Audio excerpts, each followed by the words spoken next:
On one ordinary night, when my husband was driving with me at high speed along a deserted suburban road, he suddenly blurted out, "Did you know your cousin died?" For a while, I didn't react. Huh?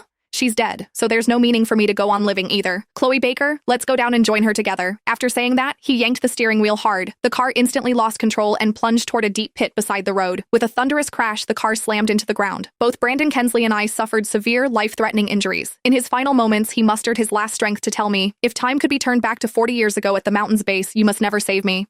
That day, she also passed by the mountain. If you hadn't taken me away, I would have met her first. After saying that, he drew his last breath. Filled with questions, resentment, and anger, I could only die with my eyes open.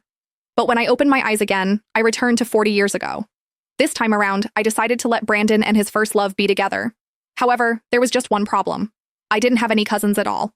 I looked down at Brandon, who was lying there battered and bruised. Without a second thought, I leaned over and gave him 2 sharp slaps across the face. He jolted awake, his eyes darting around in confusion before narrowing into a look of pure, unadulterated rage.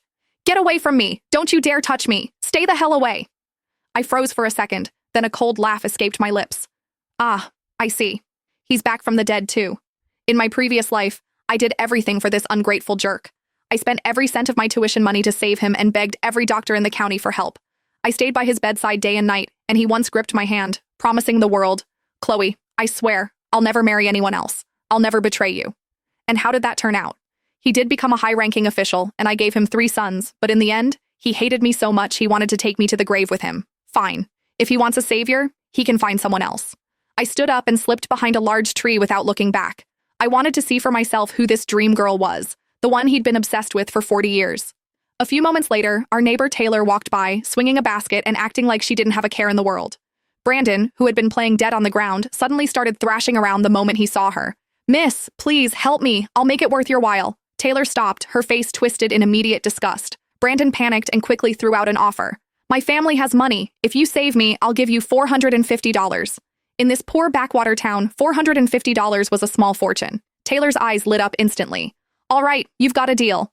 As I watched her easily hoist Brandon onto her back, I felt nothing but mockery. In my last life, I nearly threw my back out trying to carry him home. Now, finally, someone else could deal with that mess. With the truth out in the open, I could finally go home in peace.